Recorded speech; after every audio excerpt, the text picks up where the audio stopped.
Have I Got News for You? I'm Diane Morgan. In the news this week, whilst receiving an honorary degree at Portsmouth University, Penny Mordaunt displays once again the measured performance that won her praise during the coronation.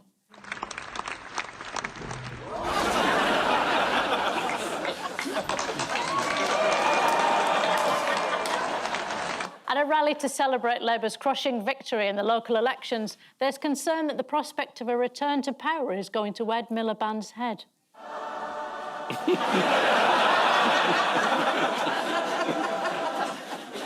And at a crowded party in Westminster, there's embarrassment as someone mistakenly reacts to a shout of, "Hey, sexy knickers!"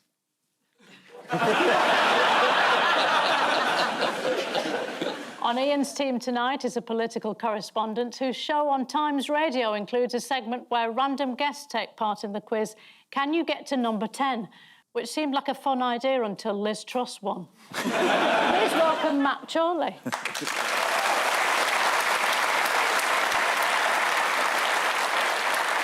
On Paul's team tonight is a comedian who was born in California, moved to New York City and now lives in Peckham. Finally living the dream. Please welcome Desiree Birch.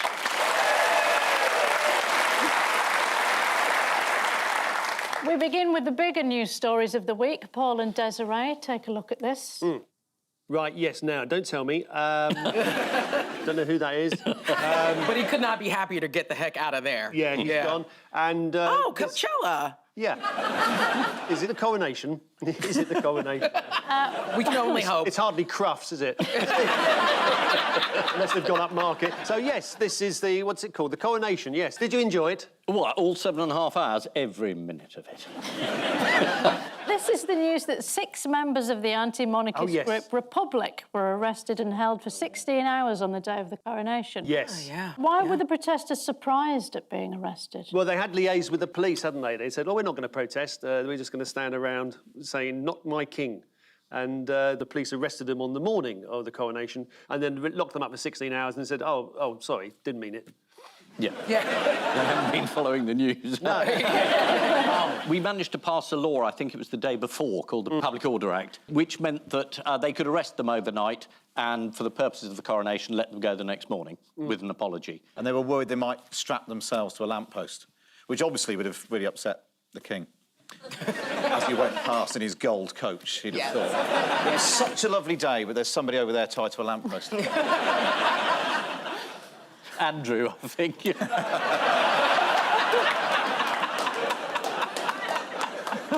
Not my brother.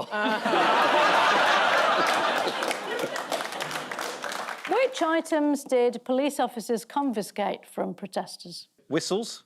Not whistles, no. Rape alarms. The Metropolitan Police, given its recent history with women and violence, thought this was a good time to confiscate some rape alarms. Yes. No, well, there were also 2 megaphones which were taken from activists as they could scare the horses. That was very unconvincing, wasn't it? Because the rest of the commentators were saying these horses are specially trained in combat situations to withstand loud noises. One of them had a man playing a tuba on the back. Yeah, and one of them had one of those drums. Banging a drum. Do not blow your whistle. Yes. I mean, are they going to get pulled up for, like, gum or, you know, like shoelaces on their shoes, like anything that they could possibly lock on with? Well, according to The Guardian, one protester said he was arrested for possession of string.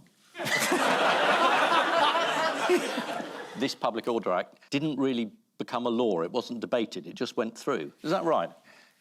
You're asking me questions I should know the answer to. I'm going to say that is right. Yeah, good. If anyone wants to arrest Matt Chorley, I'll be locked onto him. So to the coronation itself, all the armed forces were present. Let's see one last-minute inspection.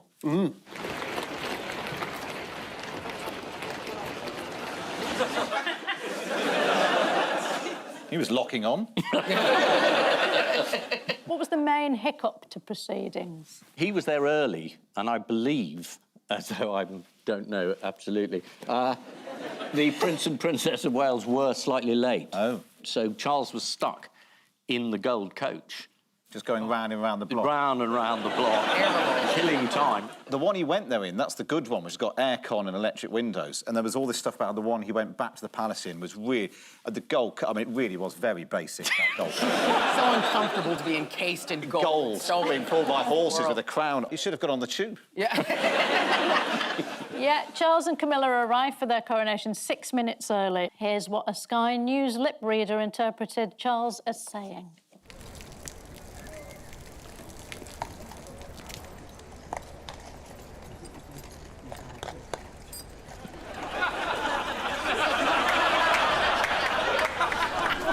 I love the idea of these lip readers. Yeah. Make up anything. I mean, in all the different newspapers and television stations, all the lip reading is slightly different. Yeah. Slightly different. I mean, in that one, I think I read somewhere he was saying, read the Daily Mail, it's brilliant.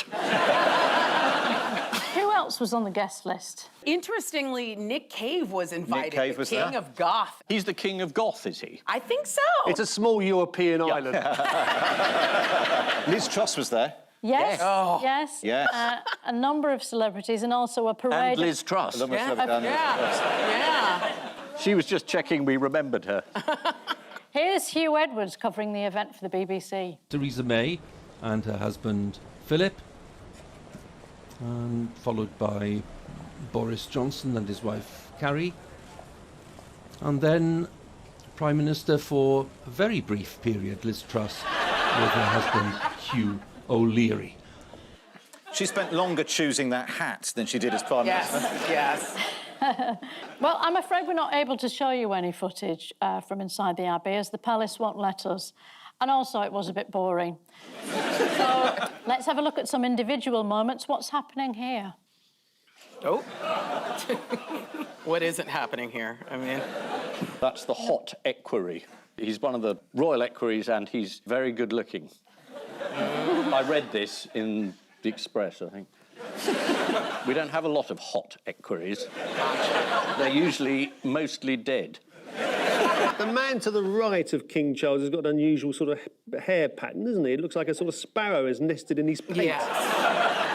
Look at it. What's Charles going is on there? really enjoying himself, though. That's the main thing. Yes. This is Charles in his super tunica. Oh, yeah. They were a big band in the 80s. It's a full-length coat made from gold silk worn underneath the imperial mantle. He's got a fireplace in there as well. Who stole the show? Oh, Penny Mordaunt. Yeah. She was carrying the sword of state. I interviewed her about it beforehand, and she told me she'd been doing press-ups. And I thought, it was a lot of fuss, she's not going to be in it very much. She was in it more than the king. Myself, I would have prepared for carrying a sword by carrying a sword. She was slightly cheating. She has got a thing around her neck that the sword was in, so she wasn't really carrying it. There's not like a ghost holding it from behind her neck. Like, she's still carrying it. That's not a ghost, that's John Major behind. She had this costume made specially, which is based on the Privy Council. No, this is based on the uniform of the Greek airlines. Yeah. Or the Poundland logo. From Poundland.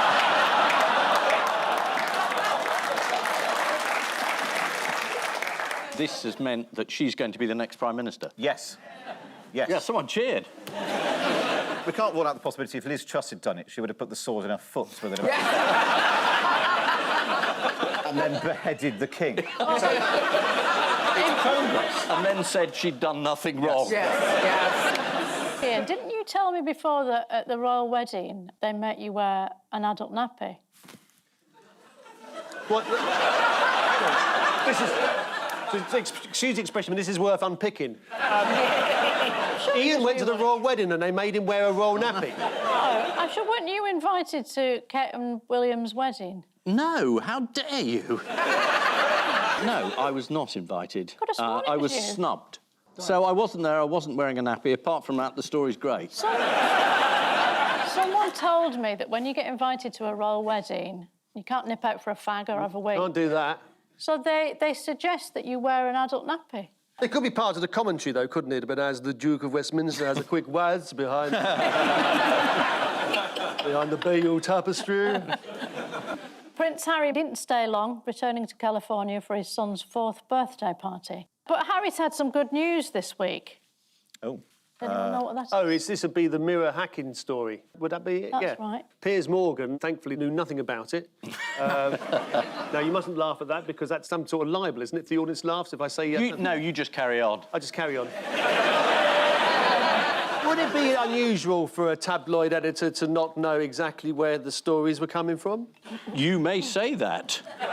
I just have. Would it be unusual in any way at all, do you think? Well, you might feel, I mean, you know, I've got no views on this, that you really should know where your stories are coming from. So would you print a story in the Eye if it was a rather sensational story, but they didn't have any explanation as how they came about it? No, I wouldn't unless it was about Piers. I'm saying it would be a very, very sad day for everyone if Piers had to go to jail. He had an apology from Mirror Group newspapers for the unlawful gathering of information by a private investigator wanting to know what he was doing in a nightclub in 2004. You need a private investigator to find that out. 4 shots, a couple of Jaeger bombs. How easily that order trips from your lips. The usual. Finally, thanks to a renewed focus on the royals, who can now charge up to £1,000 an appearance? Is it a look-alike? That's right, it is a look-alike. Oh. Here's King Charles. I thought you said it was a look-alike. No, it is a look-alike, but they haven't decided who of. He was also doing Len Gundman, but that work's dropped off recently. Yeah. I thought it'd have picked up. He's a better Len Goodman, to be honest. That's Charles Hazlitt, an official double for King Charles. And these two, Meghan and Harry. That's pretty good. They get paid. Yeah. I don't think they get paid a lot, though, do they? No. My favourite lookalike is this one.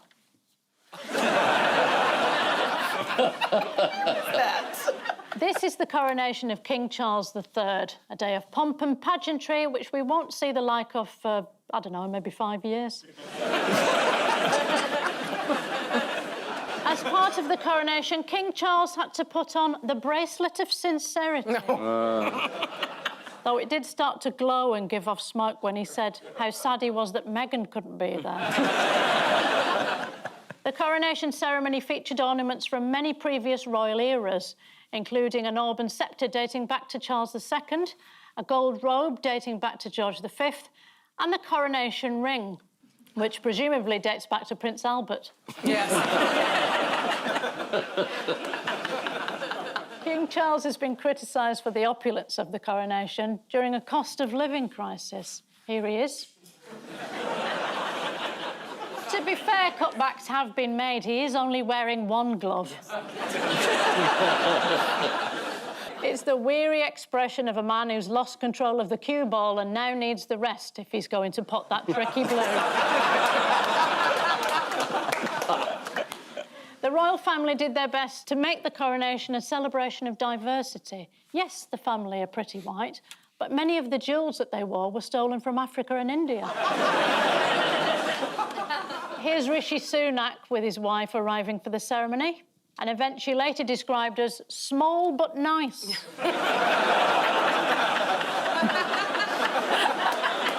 Ian and Matt, have a look at this. Local elections. Oh, thumbs up, I found him. And that's a disappointing night. Oh. Well, it didn't go so well for the Conservatives. It was a triumph for expectation management. The Conservatives came round and said, we're going to lose 1,000 seats. And they lost 1,063. But they over-delivered, didn't they? Yeah. It's the only thing they have delivered. The only thing they have delivered. It is good news for Keir Starmer. He's now on course for something. But he wouldn't discuss a coalition with the Lib Dems. And then the Conservatives got very, very cross and said, this is disgraceful. How can you run a country in coalition with the Lib Dems? It's the Lib Dems' big moment. I don't know why everyone's not more excited. Are you excited, Diane? Oh, yeah, Ed look Davey? at me.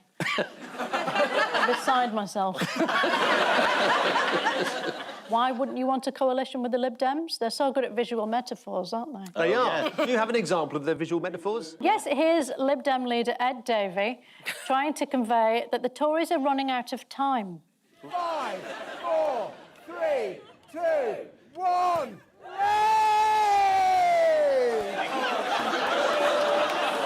Countdown's really let itself go. One of the biggest victories that Labour had was in Medway in Kent. Do you want to see the victorious Labour councillor Vince Maple's muted celebrations? Yes, please.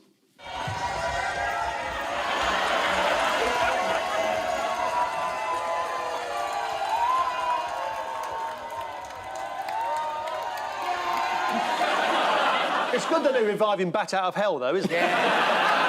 What's Keir Starmer been warned to avoid? Doing a what? Doing a Neil Kinnock. Yes. It's overconfidence. Would you like to explain, Ian, for the younger viewers in their 50s?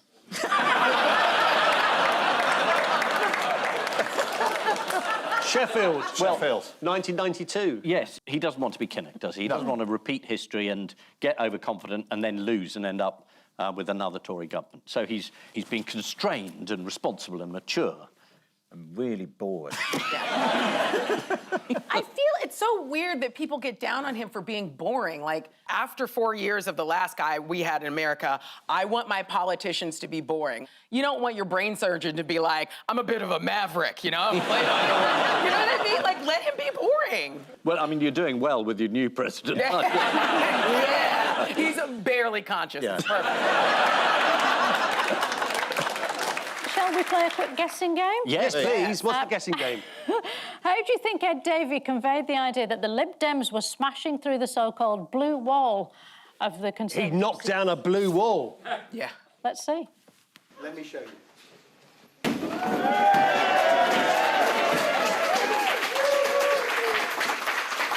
This is our version of Thor, the Norse god. But going back a bit, how did Ed Davey express the idea that the Lib Dems' election performance was showing Boris Johnson the door? He had a blue door. Oh, my God. He's not mucking about. Yeah, can you see? There it is. There it is. Look at that font, isn't it shit? Yeah. Sadly, there's only time for one more. Oh, go on. This is former Lib Dem leader Tim Farron. How did he get over the idea that the Lib Dems had burst Boris Johnson's bubble of support?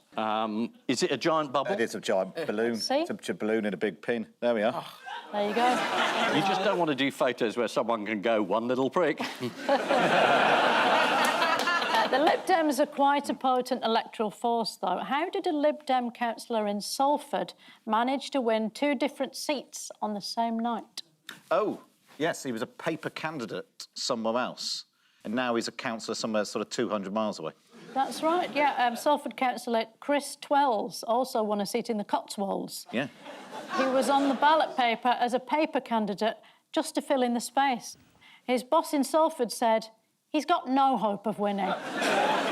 But he did. He got 38% and beat a Conservative who actually lived there. That's not very good for your self-esteem, is it? Beaten by somebody whose name was put on just to make the form look a little bit fuller. Back to humiliation for the Conservatives. What happened in Plymouth? It's where they cut all the trees down. Cut down all the trees. Yes. And they got thrown out. They were cut down themselves in turn. Yeah. To make way for some development, the Conservative Council had over 100 trees cut down, which they did at night to avoid protests and negative publicity. Well, that worked. Local Conservative MP Johnny Mercer said, the Tories will take it on the chin. Well, the ones that have chins will. Do you want to see the official count trying to explain the electoral disaster? Yes. Yeah. We've seen that reflected in the results tonight, but, you know, we take it on the chin and, you know, we keep going forward. I think there's really positive stuff happening at a national level and we need to redouble our efforts and make sure that we continue to work hard for people here in Plymouth.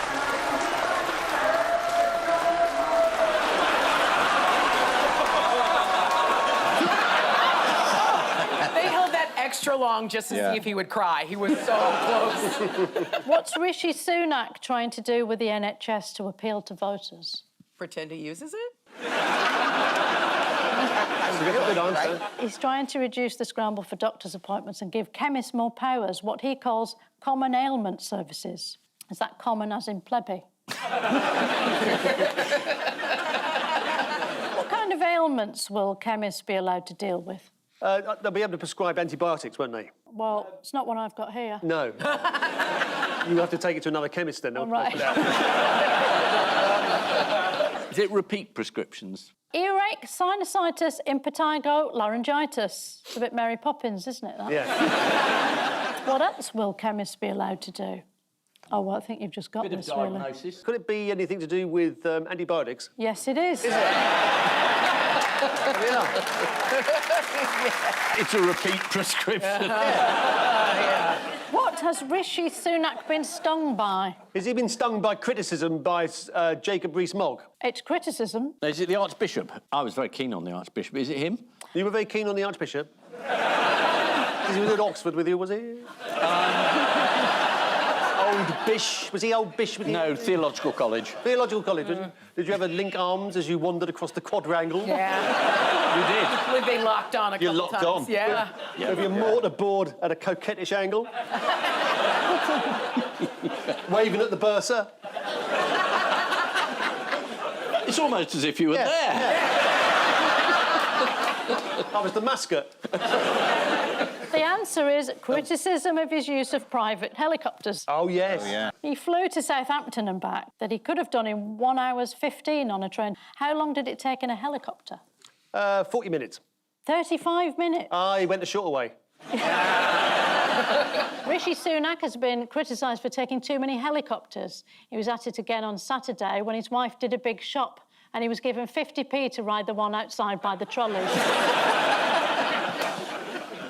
Following the disappointing local election results, Conservative MP Craig McKinley was adamant that there are still Tory voters out there saying the problem is not the Conservative switchers, but the Conservative stay-at-homers. That's according to one of the Conservative clutching at straws. The Sun attempted to smear the triumphant Labour Party at a victory party, describing Keir Starmer as looking worried he might drop a baby he was holding. Actually, Starmer's very good with babies. He can get them to sleep with one short policy announcement. At least he's not standing there going, oh, God, is this mine? Yes. And so to round two, the jigsaw of news. Fingers on buzzers, teams.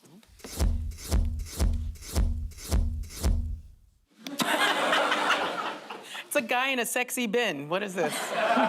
That's a sexy bit. I mean, she's definitely got to like, hey, partner, what's up? Hop on. This is the news that a man in Oxfordshire has built a wheelie bin you can drive. This is Kevin Nix, who has built the wheelie bin vehicle. It has a top speed of 8 miles per hour. Let's have a look at Kevin in his bin in action.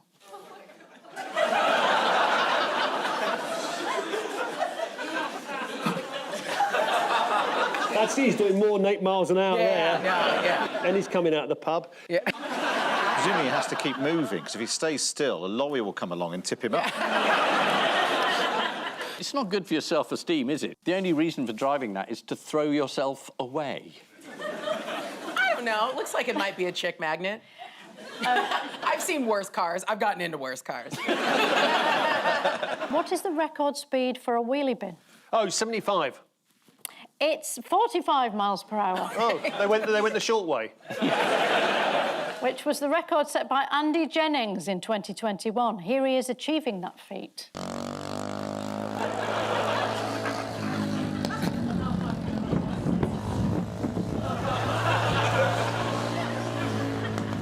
Doesn't look very stable. I'm referring to the wheelie bin rather than the driver. Yes. What does Kevin plan to do next? Get a girlfriend?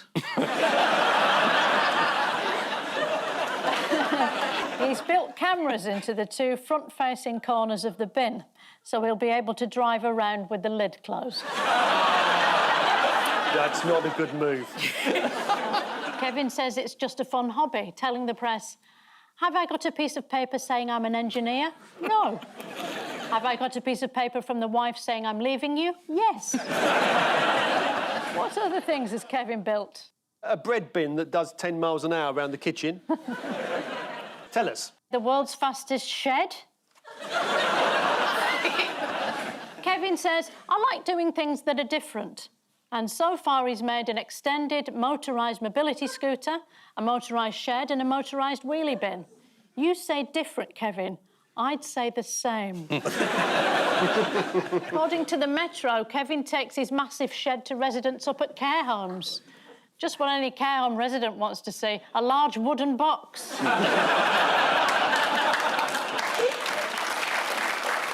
Fingers on buzzers, teams. A bit of a giveaway, this one. I think it's Putin. Yes. That's it. Points, please. This is a victory parade, and it was scaled down, and there was one tank from the Second World War. That's all he's got left. One tank, and then the Kevin's motorised shed. With a missile in the chimney. Do you want to see that one tank? Yes, please.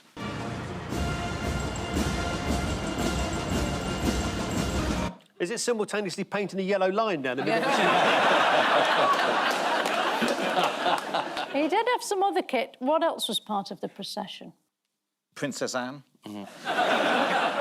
Let's have a look. Yeah. They're quiet, though, aren't they? You can see why they're doing well in the Ukraine. You can't hear them coming. Blimey, Oh, what's there's a that? missile. That's a big one. Yeah. Is that something else that Kevin's built? the world's biggest pencil case.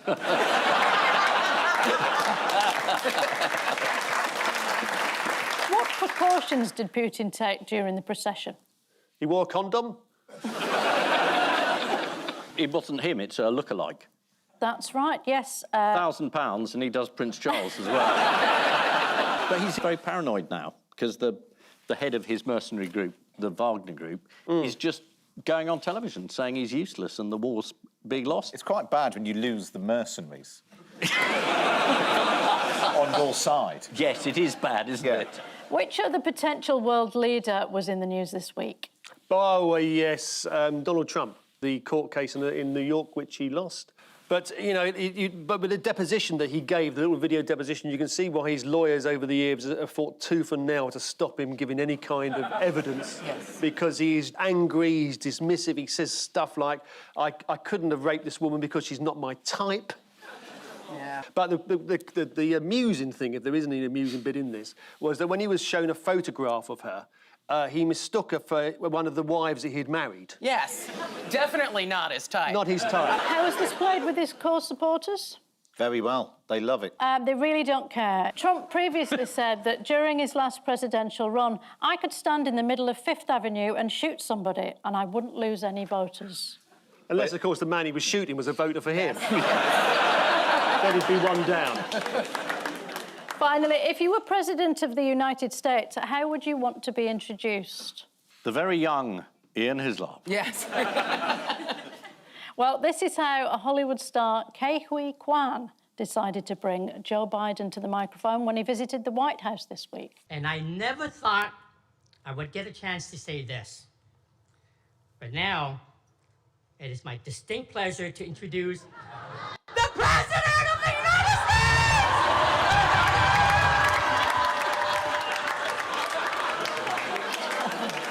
Was that just Would to wake that him man up? be an actor by any chance? Yes, yes. This is the victory parade in Moscow. According to the Express, Putin used a body double for parts of the parade. So, incredibly, the parade featured more Vladimir Putins than tanks. Time now for the odd one out round. Yes. Paul and Desiree, your four are King Charles, Jeremy Hunt, Penny Mordaunt and Paul Daniels. Right. Paul Daniels, very popular magician over here. Okay. Well, I guess the magician would have maybe had a sword once in a magic act. Yeah, maybe? absolutely. Sawing somebody in half or cutting their head off or something. Yeah. Charles must have had there must have been a sword during the yeah. ceremony. And Mustn't Jeremy there? Hunt's a prick. Is that related? Or...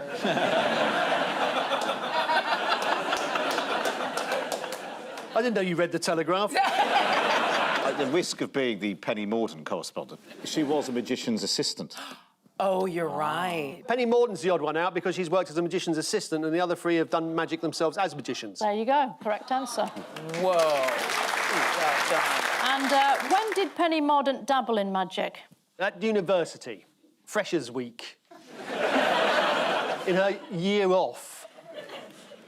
In order to pay for her studies whilst at college, she worked as an assistant to the president of the Portsmouth Magical Society. Oh, right. Whose most famously attempted trick was to make Portsmouth appear slightly more interesting.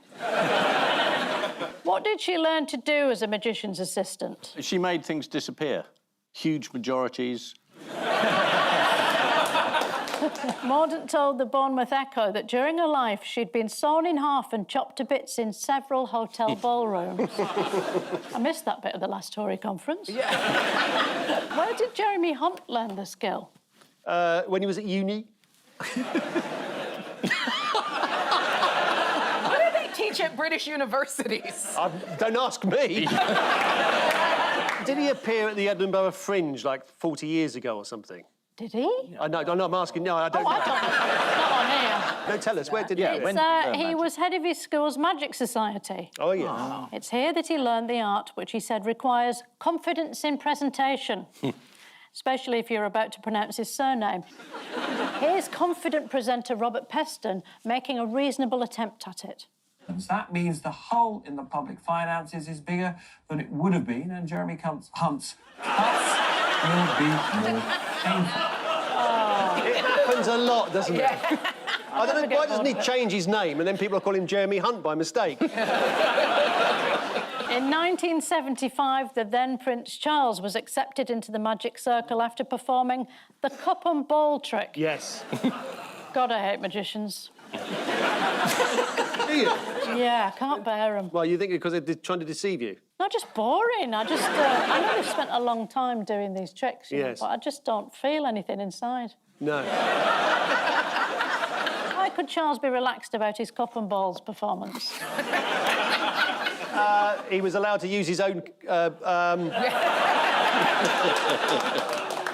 It was reported that before he even attempted his trick, the examiners had already signed the certificate to make him a member of the Magic Circle. Fix. Yeah, Along with the certificate, they also gave Charles an emblem of the society suspended from a red ribbon. Then he asked, "Can I wear this on my naval uniform?" Yeah, of course, stick it with all the other made-up medals on there. Here's Prince Charles performing a magic trick in front of the signs of the zodiac. He does look like he's doing a bingo call there, doesn't he? Yeah. All the sixes, 66. Two fat ladies, 27. Yeah, house. No, palace. There's only one non-human member of the Magic Circle. Does anyone know who it is? Paddington Bear. Nope. Different No. sort of bear. It's Sooty. Oh. Oh, of course. Of course. Who's this? Who is this? Yeah, I don't know. That happens to be our Prime Minister during the Second World War. We'd all be speaking German if it wasn't for him. he's kind of doing a Nazi salute as it is. I was a big fan of Sooty when I was younger, and I got to be on the Sooty programme sometime sort of like in the 1990s. And Matthew Corbett, who had taken over from his father as the operator, as literally Sooty's right-hand man, he wasn't so keen on the puppet. So the first thing Matthew Corbett said to me was, "I fucking hate Sooty." He said, he said, the kids come up to me and say, "Where's Sooty?" I say, "You're in a fucking clinic now, fuck off." Paul Daniels was obviously a magician. In one Halloween special, Paul Daniels recreated a Houdini trick, but deliberately staged it to give the illusion that the escape had gone wrong and Daniels had been killed. He later reappeared, at which point the delighted audience stopped clapping. The only human member of the Magic Circle is Sooty. Sadly... The only human member? You really don't like magicians, do you?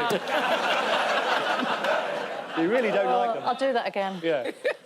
No, it's better that way. The only non-human member of the Magic Circle is Sooty. Sadly, he wasn't able to attend Charles's inauguration as the Met Police bundled him into a van when they saw his water pistol. That killed it, didn't it? No. In the edit, that'll look fine. Yeah, because it won't be there. Yeah, no.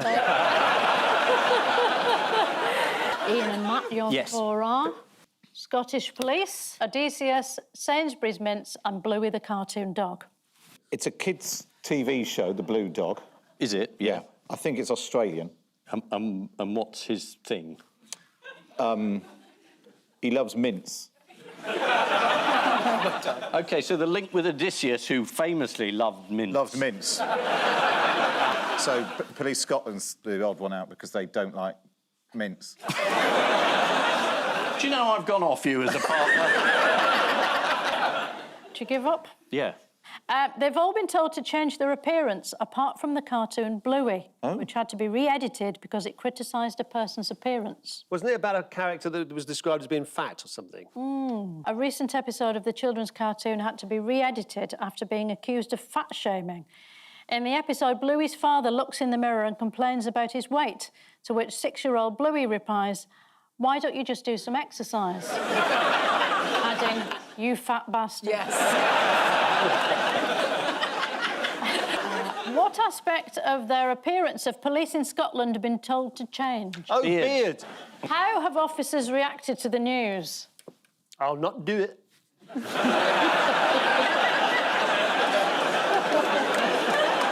Those are the ones from Johannesburg, of course. The answer is badly. Oh. At least 4 officers are pursuing discrimination claims in tribunals against Police Scotland. Why was Odysseus, the hero in Homer's epic poem The Odyssey, told to change his appearance? Yeah. This feels like your area of expertise. Everyone here. looks at you. I took care of the mince. OK. You watch The Simpsons. What did Homer do? Yeah. He's going back to Ithaca after the Trojan War. It's taken him 10 years to get back. His wife has been waiting for him, Penelope, stitching and unstitching every night this tapestry, and she's surrounded by suitors, and he needs to get to the island, meet his son, Telemachus, and conspire to murder all the suitors and reclaim his wife and live happily ever after. That's not what I've got. Nope. Where's your degree in made-up history now? The goddess Athena tells Odysseus to return home to Ithaca in order to gain information from passers-by without being recognised. She disguises him as an old beggar. In order to disguise him, Athena shrivels his skin and dims the fire in his eyes. He could have just got married. And the mince thing was that people didn't like its appearance, did they? They said it looked really pretty horrible. Yeah, this is Sainsbury's mince beef. The supermarket has brought out a new eco-friendly design which uses less plastic. But customers are not impressed. One described the new packaging as very medical, like I've just bought someone's kidney. Oh, you'd be lucky to get a kidney, my friend. What do you think? Do you think it looks a bit disgusting? British or Irish, it says. That does not inspire confidence at all. We don't really know. Yeah. Threw a bunch of cows into a wood chopper. We have no idea. We're not even sure it's beef, to be honest.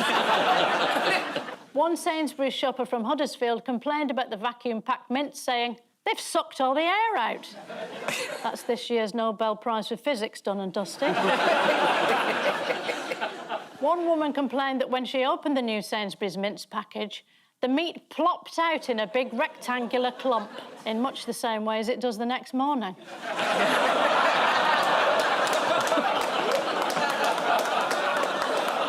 Time now for the Missing Words round, which this week features as its guest publication Knotting Matters, the magazine of the International Guild of Knot Tiers. A truly fascinating magazine about a truly fascinating subject. Knot. And we start with pickled penises once again. What? Pickled penises once again beat the Tories in the local election. Pickled penises once again on the menu at McDonald's. McDick. Presented in a pair of trousers. Do you want flies with that?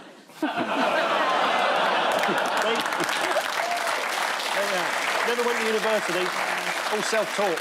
Pickled penises once again on display at reopened museum. Oh. Oh, yeah. This is the news that the Hunterian Museum at the Royal College of Surgeons headquarters reopens next week. One visitor held the pickled penis in her hand and said, "It's gruesome."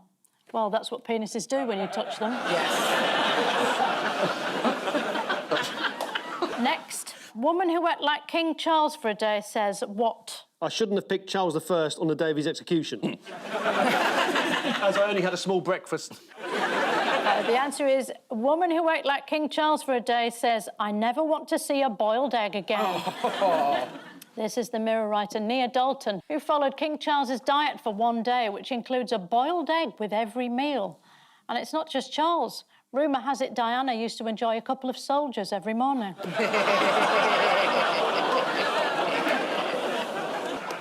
Too soon? Next, the string vest was invented by what? King Charles. George String and Mickey Vest. By someone who didn't know how to do knots. Knots, yes. Yeah. Yes. The answer is the string vest was invented by a Norwegian army officer who joined two sections of fishing net together. For 5 minutes, he was the most stylish man in Norway until he died of hypothermia. Next, the most satisfying achievement of the Notting Matters team is what? Is to have Notting Matters magazine appear as the guest publication on Have I Got News For You, and everybody can appreciate what a magnificent hobby it is. Very interesting and very good. The answer is that they publish nearly every article submission they receive. I bet they do. I don't know why you're laughing. Sounds a pretty good policy. And finally, a town in Yorkshire celebrated the coronation by having a cow what? Pay for its own barbecue. It's not cost us a penny, this. Cow jump in Rishi Sunak's swimming pool. Let me put you out of your misery. Yeah. A town in Yorkshire celebrated the coronation by having a cow pat challenge. Who can pat the most cows in an hour? What are the metrics upon which the cow pat is judged? It's about chucking it, isn't it? Yeah. Oh. You need to leave some time before... Yeah. Well, I don't know, that's... To solidify. Yeah. No, that's after sports stand behind the cow with a tennis racket. Whoa! So the final scores are Ian and Matt have 3, and Paul and Desiree have 6. Oh, well done. But before we go, there's just time for the caption competition. Today's Wordle. It's, Dear Jim will fix it, you're my last hope.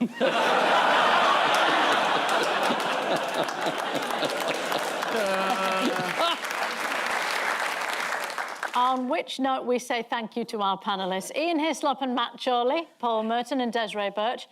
And I leave you with news that at an event in Windsor Park, Prince William educates his son on the best way to deal with the paparazzi. In Kyiv, President Zelensky starts to suspect the UK's commitment to Ukraine is beginning to wane as one of the promised fighter jets comes into land. And an aide at Buckingham Palace breathes a sigh of relief as the hastily arranged royal body double ends up not